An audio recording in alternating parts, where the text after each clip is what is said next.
현대자동차가 미래항공 신사업으로 도심 항공교통, 얼반 에어 모빌리티, UAM에 투자하고 있습니다.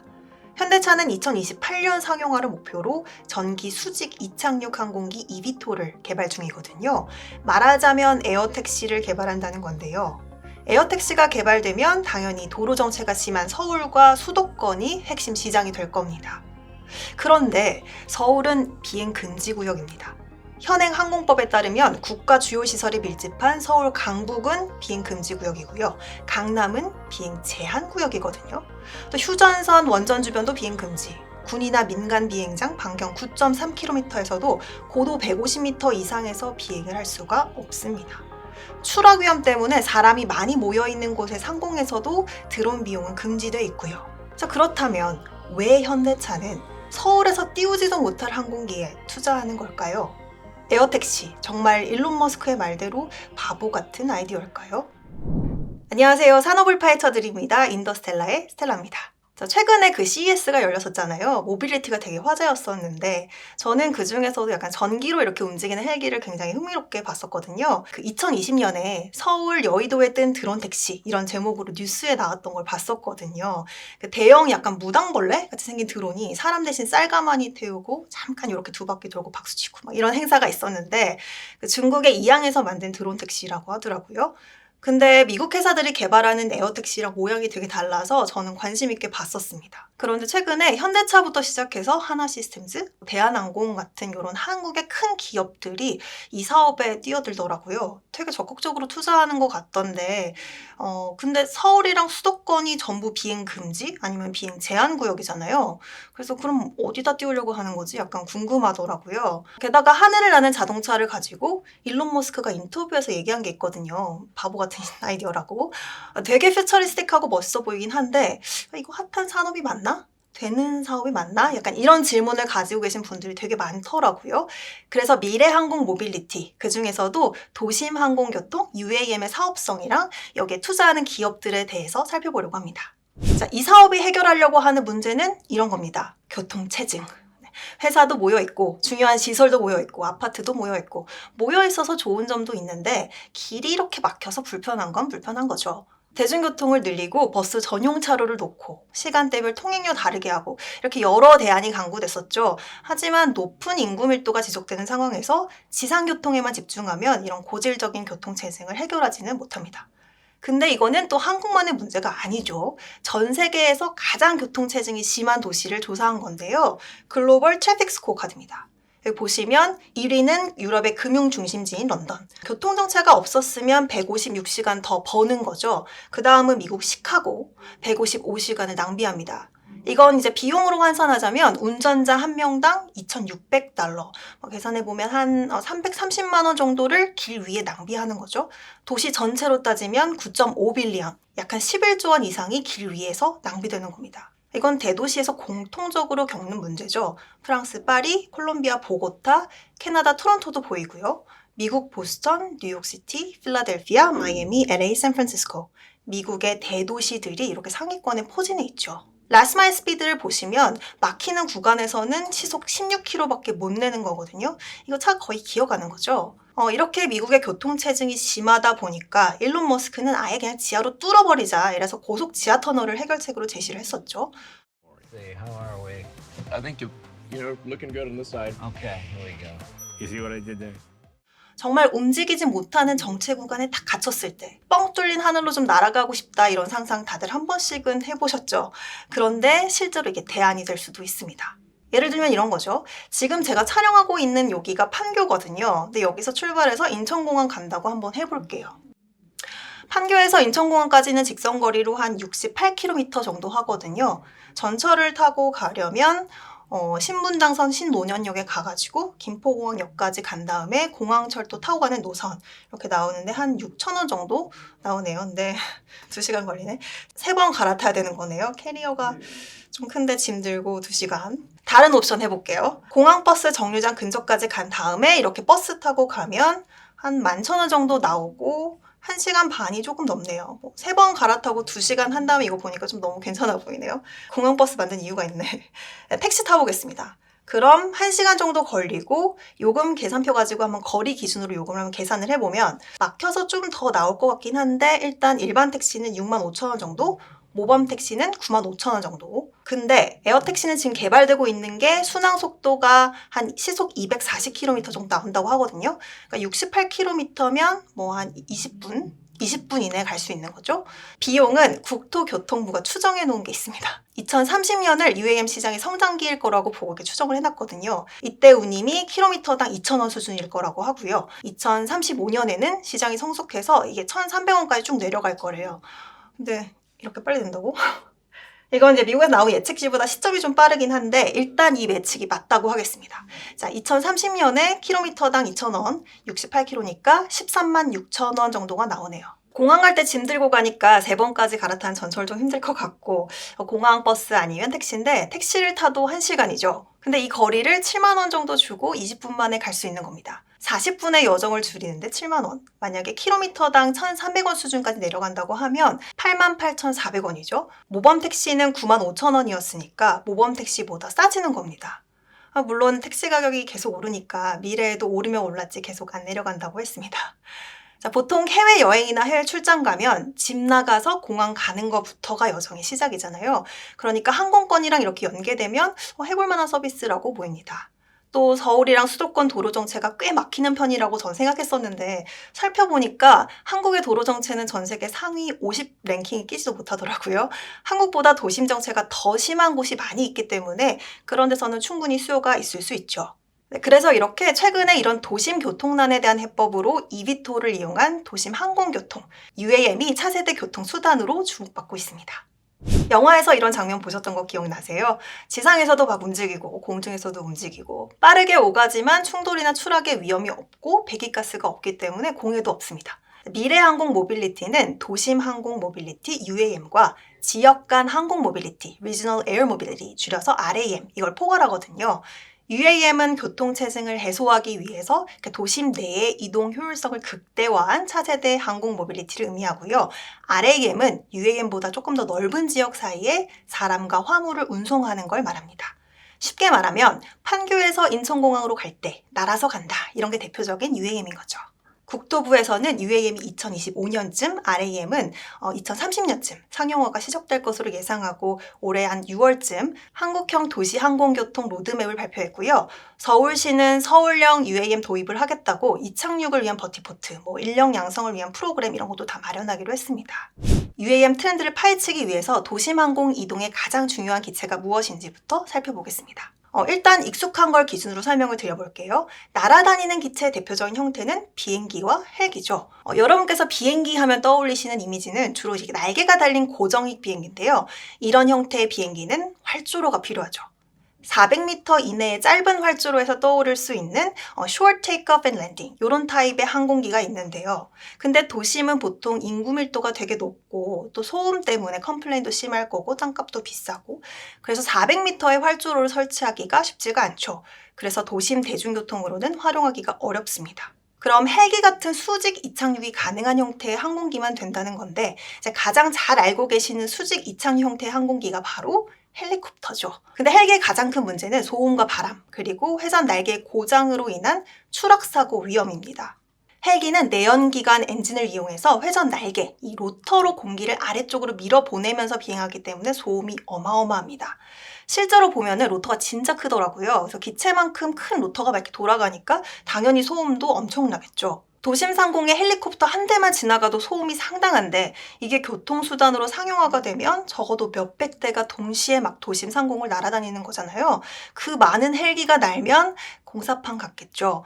회전 날개가 굉장히 크니까 바람의 영향도 있을 거고요. 다른 문제는 추락 사고인데 대부분의 헬리콥터는 내연기관 엔진의 동력으로 날개를 돌리다 보니까 회전 날개를 여러 개 달기가 어렵습니다. 엔진 여러 개를 달면 무거워지니까 못 날죠. 그래서 큰 로터 하나에 전적으로 의존하기 때문에 이게 고장이 나면 큰 사고가 납니다. 그럼 대안은 드론이 있죠. 카메라 달아가지고 영상 촬영할 때 많이 쓰잖아요. 드론은 전파를 통해 원격 조종하는 무인기를 말하죠. 무인기, 그러니까 조종사가 안 탑니다. 여의도 상공에서 사람 대신 쌀가마니 태우고 7분 동안 이렇게 2바퀴 돌았던 그게 드론이었죠. 중국의 드론 개발업체 이항이 개발한 EH216 기종이었거든요. 근데 중요한 건 이겁니다. 조종사 없이 움직이는 드론 택시 타고 싶으신가요? 전 높은데 좀 무서워해서, 게다가 조종사 없이 저 혼자 타라고 하면 저는 좀 무서워서 못 탈 것 같은데, 이런 안전에 대한 불안감, 누군가 시스템을 해킹해서 조종 불가능한 상태로 만들 수 있다는 공포, 약간 이런 요인 때문에 조종사가 없는 드론 택시는 기술적으로 준비가 되어 있을지 모르겠지만 이용하는 고객들이 이걸 어떻게 받아들일지는 다른 문제인 거죠. 실제로 이걸 좀 조사해 본 게 있거든요. 관계부처가 합동해서 낸 한국형 도심 항공교통 로드맵, 여기에 들어있는 흥미로운 설문조사인데요. UAM에 탑승하겠는지 의사를 좀 물어봤더니, 보시면 조종사가 동승하면 타겠다 59%, 중립 22%, 19%는 안 탄다. 생각보다 많은 사람들이 타겠다고 하죠. 거의 한 60% 정도 되니까. 근데 조종사 없이 타실래요? 라고 물으면 타겠다는 답변이 확 줍니다. 중립 의견이 크게 늘지 않은 걸로 봐서 거의 대부분 안 타겠다는 의견으로 바뀐 거겠죠? 절대 안 탈 거라는 겁니다. 여기 저 있을 것 같은데. 저처럼 높은 데 무서워하는 사람도 있을 거고, 또 실제로 안전한 것과 별개로 만에 하나 무슨 일이 일어나면 굉장히 불안할 수 있죠. 그래서 도심 간의 에어택시 서비스를 하려는 회사는 보통 무인기 이런 드론보다는 조종사가 운전하는 eVTOL 기체를 보통 개발합니다. eVTOL은 헬기처럼 수직으로 이착륙이 가능한 항공기를 표현하는 Vertical Takeoff and Landing, 요 앞에다가 Electric의 E를 붙인 겁니다. 전기 에너지를 써서 소음을 크게 줄이고요. 탄소를 배출하지 않는 친환경적인 기체를 말하죠. 전기를 쓴다고 말씀을 드렸죠. 내연기관을 사용하는 헬리콥터랑 달리 다양한 크기의 전기 모터를 사용할 수 있기 때문에 기체 디자인을 바꿀 수 있습니다. 날개 바로 밑에 전기 모터를 설치할 수 있기 때문에 동력 손실도 굉장히 적고요. 또 로터를 여러 개 사용하는 것도 가능하니까 4개, 8개까지 여러 개 날개로 나는 eVTOL도 있죠. 날개 여러 개로 힘을 분산해서 기체를 띄우게 되는 거죠. 그러니까 날개를 작게 만들어도 문제가 없는 거고요. 날개가 작아지니까 당연히 소음도 줄어들고, 또 혹시 날개가 하나가 고장 나더라도 다른 날개가 있으니까 사고 위험도 줄일 수 있죠. 헬리콥터가 보통 80dB 정도의 소음을 낸다고 하거든요. 근데 이게 지속적으로 이런 환경에 노출되면 청력 손상을 입을 수 있는 수준이라고 합니다. 믹서기, 알람 시계, 시끄러운 레스토랑 소음이랑 좀 비슷하대요. 근데 전동 모터를 쓰는 eVTOL 기체의 경우에는 소음을 20% 이상 낮출 수 있다는 거죠. 그럼 이게 공중에 있는 거니까 지상에서는 거의 소음이 없는 거겠죠? 또 이제 전기로 움직이니까 배기가스 배출이 없잖아요. 탄소 제로도 가능해집니다. 탄소 배출량이 중요해지는 이런 트렌드에도 적합한 거죠. 네, 다음으론 많이 들어보셨겠지만 이런 eVTOL이 상용화가 되려면 어떤 기술이 필요한지 기술적 허들을 좀 간단히 정리해 보겠습니다. 기술 자문 없이 전반적인 산업 지형을 좀 살펴보는 거니까요. 깊이 들어가지는 않고 살펴볼게요. 신산업의 특징이죠. 기술 경쟁이 치열하다 보니까 공개되지 않은 정보가 좀 많거든요. 기존의 기업이 신산업에 진출하는 경우 핵심 사업과의 연관성이 높다면 기술 개발이나 자원 확보의 측면에서 훨씬 더 유리하다, 이렇게 그냥 전제하겠습니다. eVTOL 사업이라고 하면 기체에 대한 기술만 생각하기가 쉽죠. 하지만 기체만으로 가능한 사업이 아닙니다. 사진을 하나 보여드릴게요. 이 사진이 굉장히 중요한 정보를 주거든요. 한국에서 eVTOL 사업 컨소시엄을 구성하면서 기념 촬영을 했던 건데요. 이 사진을 보면 어떤 기술이 핵심적인지 단서를 좀 얻을 수 있습니다. 보시면 왼쪽부터 KT, 대한항공, 인천국제공항공사, 현대차, 현대건설 사장이 모여있죠. 성공적인 UAM을 위해서는 이렇게 각 분야의 파트너십이 중요하다는 얘기입니다. 일단 eVTOL 기체 개발이 중요하겠죠. eVTOL의 기체가 핵심이라고 보면 항공기나 헬기를 제조했던 업체가 유리할 수도 있지만, 핵심이 모터나 배터리라는 걸 고려하면 전기 엔진을 제조하는 전기차 업체가 더 유리할 수도 있습니다. 모터가 핵심이라고 보는 현대차는 전기 모터의 노하우가 중요하다고 판단하는 거죠. 현대차는 자동차 제조사고요. 전기차와 하이브리드 차량을 생산한 경험이 있으니까 차량 경량화, 전기 모터, 배터리 기반 동력 시스템에서 자신이 있을 수 있죠. 그래서 현대차는 2021년 미국의 독립법인 슈퍼너를 설립해서 자율비행 기술과 항공용 연료전지 시스템을 연구하고 있는데요. 아예 직접 모빌리티 생태계를 만들겠다, 이런 전략입니다. 현대차의 파트너로는 UAM 인프라 스타트업인 얼반 에어포트, 그리고 많은 분들이 잘 아시는 롤스로이스, 엔진으로 되게 유명하잖아요. 항공기 엔진도 만들고요. 현대차는 롤스로이스와 협력하고 있고요. 또 프랑스 항공기 엔진 전문 업체 샤프란과도 협력하고 있죠. 하지만 여기서 끝이 아닙니다. 기체만큼 중요한 핵심 기술이 더 있거든요. 먼저 통신 프로토콜을 핵심으로 하는 관제 시스템과 이착륙, 승하차가 가능한 모빌리티 인프라, 그리고 카카오 택시가 택시랑 고객을 연결하듯이 탈 것과 고객을 연결하는 시스템이죠. 핵심은 데이터 처리입니다. 또 헬리패드처럼 이비톨도 이착륙 인프라가 필요하니까 인천공항공사와 현대건설도 사진 속에 함께 있는 거고요. 일반 승용차는 운행할 때 고속도로에서 스피드가 시속 90에서 110km 정도죠. 이비톨은 기체마다 좀 다르긴 한데 보통 크루즈 스피드가 시속 150마일, 시속 240km 정도입니다. 또 이렇게 빠르게 여러 대가 공중에서 동시에 이동하는 거잖아요. 그러니까 충돌을 방지하기 위해서는 항공기 간의 상호 소통이 굉장히 중요하죠. 나중에 말씀드릴 건데요. 이제 이비톨이 성공하려면 자율비행이 또 중요하거든요. 그런데 자율주행은 도로 위 얘기잖아요. 무슨 일이 있으면 속도를 줄이고 안전하게 설 수 있으면 서버리면 되죠. 그런데 비행기 얘기하는 거잖아요. 속도가 훨씬 빠르죠. 그래서 통신이 상당히 중요합니다. 통신에 문제가 생기면 충돌할 수 있는 거니까. 통신 때문에 KT가 사진 속에 있는 거고요. SKT도 여기 사진엔 안 들어가 있지만 이비톨 관련해서 움직이고 있죠. 대한항공은 항공우주사업본부가 무인기와 드론 개발을 담당했었거든요.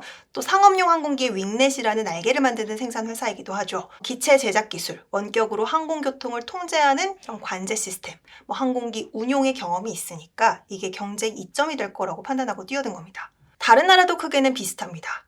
이 외에도 방금 설명드린 경쟁 이점을 가진 많은 기업들이 UAM에 뛰어들었죠. 예를 들면 델타, 유나이티드 같은 항공사는 거점 공항과 고객을 확보했다는 이게 이점이 될 거고요. 5번은 라스마일 모빌리티 이용 서비스, 즉 최종 목적지까지 이용하는 고객과의 연결에 강점이 있다고 보고 이 사업에 뛰어들었죠. 항공기 제조업체 에어버스, 보잉도 기체 개발을 하고 있고요. 기술 제공업체로 독일 지멘스, 미국의 허니웰, GE도 UAM에 필요한 기술을 제공하는 파트너로 함께 참여합니다.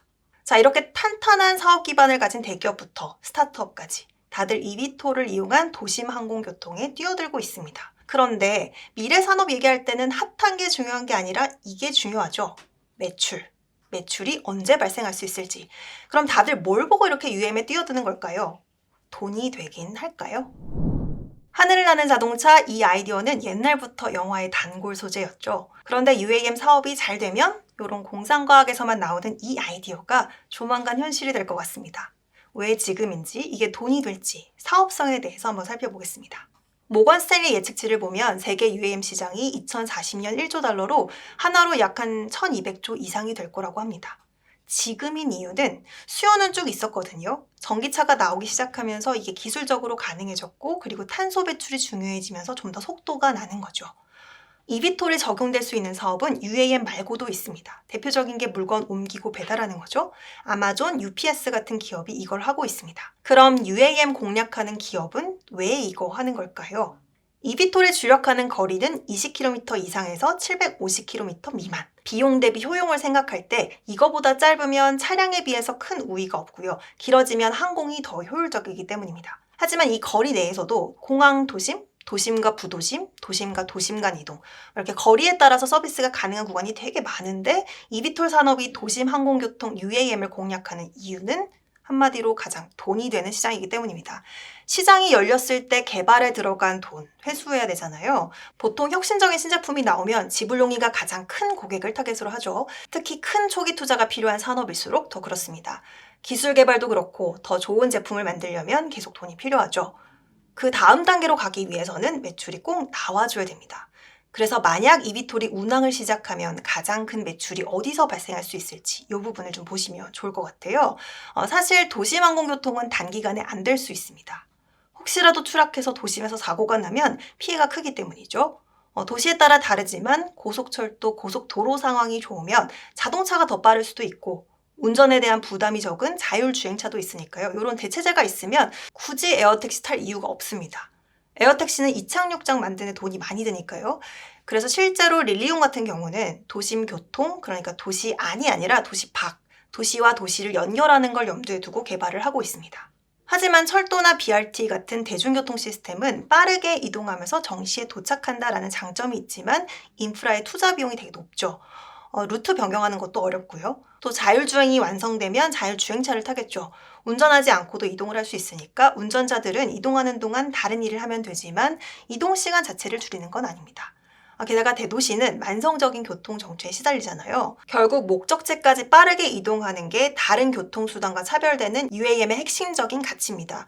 다르게 표현하면 목적지까지 빨리 가는 게 중요한 고객을 노릴 때 초기 매출을 극대화할 수 있는 거죠. 그래서 그런 면에서 도심항공교통이 사업적인 매력이 큽니다. 먼저 eVTOL이 상업적으로 성공하려면 고객이 새로운 이동수단을 받아들일 수 있는지, 그리고 타려고 한다면 얼마까지 내고 탈 생각이 있는지가 중요합니다. 낯선 신제품을 일반 사람들은 잘 못 받아들이는 경우가 많죠.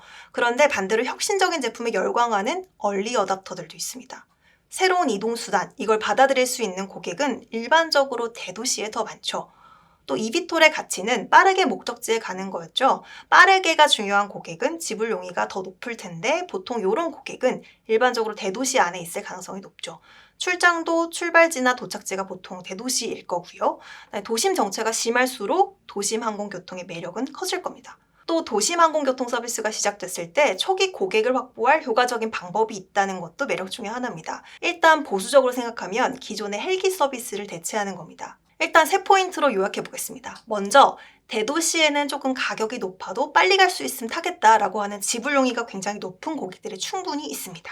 적어도 지금의 사설 헬기 서비스가 운영하던 구간은 대체가 가능하죠. 또 UAM 중에서도 도심과 도심, 판교와 서울역 연결하는 것보다 판교랑 공항을 연결하면 사업적으로 더 매력적입니다. 열심히 기술 개발하고 규제도 해결하는데 이걸 누가 사줄지 불확실한 거면 투자금 회수가 가능할지 모른다는 거잖아요. 너무 위험하죠. 그런데 항공사와의 파트너십을 맺으면 이 부분을 해결할 수 있습니다. 고객을 확실하게 확보할 수 있는 거죠. 마지막으로 라스트 원 마일의 문제를 해결할 필요가 없습니다. 영화에서는 에어택시가 집 앞까지 가는 걸 그리고 있는데 택시처럼 집 앞에 못 가죠. 골목은 무슨 막 동네 안에도 못 들어갑니다. 그럼 승하차가 가는 곳에 내려서 최종 목적지로 또 이동해야 한다는 건데 만약에 승하차장이 최종 목적지랑 좀 떨어진 곳에 있다면 eVTOL의 스피드나 편리함이 큰 의미가 없겠죠. 조금 더 자세히 설명을 드려볼게요. 자, 뉴욕시티는 글로벌 비즈니스의 중심지죠. 25만 개 이상의 사업체가 있고 1조 5천억 달러 이상의 경제적 가치를 창출합니다. 제가 옛날에 뉴욕 처음으로 갔을 때 뉴욕 경제는 옆 나라 캐나다랑 비슷한 수준이라고 하더라고요. 그래서 너무 인상 깊었었는데 그럼 시간이 금인 사람들이 많을 수밖에 없죠.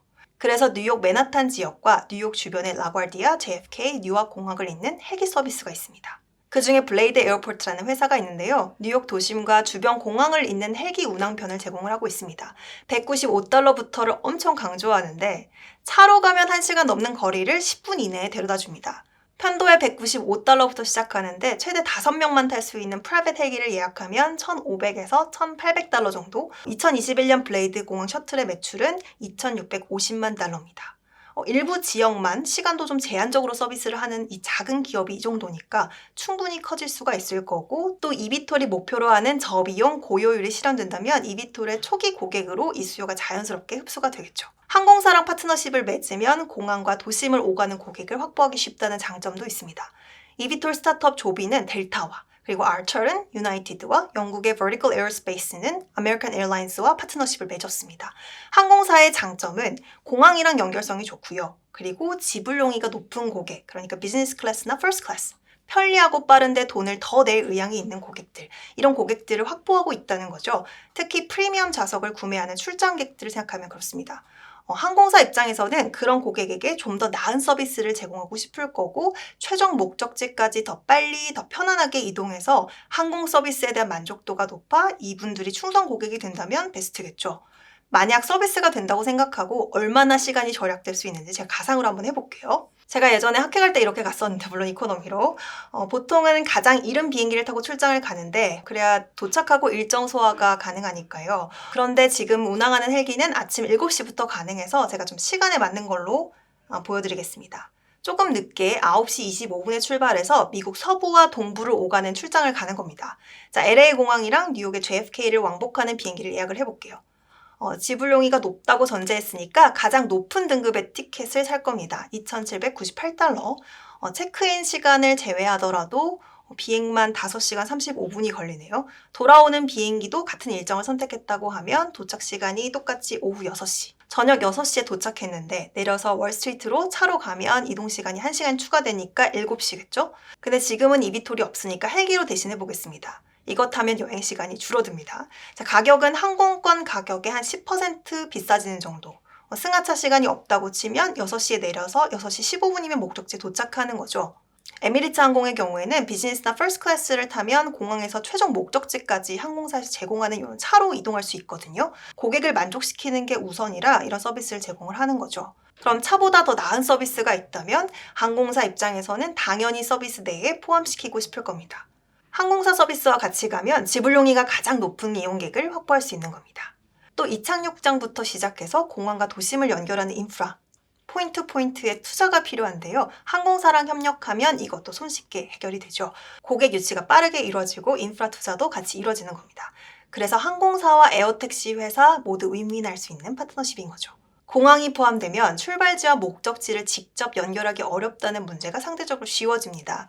공항이 출발지거나 목적지면 적어도 한쪽의 last one mile은 해결이 되잖아요. 그래서 공항 근처에서 타거나 내리게 될 테니까 상용화가 가능할 때까지 상당한 투자가 필요한 비즈니스 특성상 어떤 서비스이든 초기 서비스가 매출이 나와야 수지 타산이 맞습니다. eVTOL 산업에서 도심 항공교통 UAM을 우선적으로 공략하는 이유죠. 세계 UAM 시장은 2040년 1조 달러, 한화로 약 한 1200조 이상이 될 거라고 합니다. 충분한 성장성이 있는 거죠. 그런데 리포트마다 공통적으로 얘기하고 있는 게 있습니다. 좋은 기회지만 인내심이 필요합니다. 이건 규제나 기술같이 넘어야 하는 허들이 생각보다 오래 걸릴 수 있어서거든요. 여러 소스의 분석을 봤는데 에어택시가 되긴 할까? 이런 실현 가능성에 대한 의심은 크게 없었습니다. 오히려 언제 시장이 열리고 언제 실질적인 성장이 일어날지 여기에 초점을 맞추고 있었거든요. 우리도 다 이게 궁금하죠. 그래서 관심이 있는 분들은 접해보신 이야기겠지만 언제, 어떻게 여기를 예측하시는 데 도움이 되도록 그걸 잘 정리해서 큰 그림을 보여드리려고 합니다. 근데 제가 시장이 열린다 이런 표현을 계속 쓰고 있잖아요. 사실 에어택시가 처음이 아닙니다. 1949년부터 뉴욕에서 이미 서비스를 하고 있었고요. 게다가 꽤 잘 되는 사업이었거든요. 공항을 오가는 셔틀이 주 서비스였고요. 그런데 잘 나가던 기업이 1977년에 문제가 생기고 1979년에 파산합니다. 그럼 이번엔 뭐가 다를지 보셔야겠죠? 자, 이번 시간엔 왜 도심 항공교통 UAM인지 이 시장의 미래 전망에 대해서 말씀을 드렸습니다. 자, 2부에서는 UAM 시장이 언제 어떻게 열릴지, 만약에 열린다면 어떤 기업이 제일 좋아할지 예측하는 데 도움이 되실 이야기를 들려드리겠습니다. 이 허들을 넘으면 이런 미래에 가까워질 수도 있겠죠.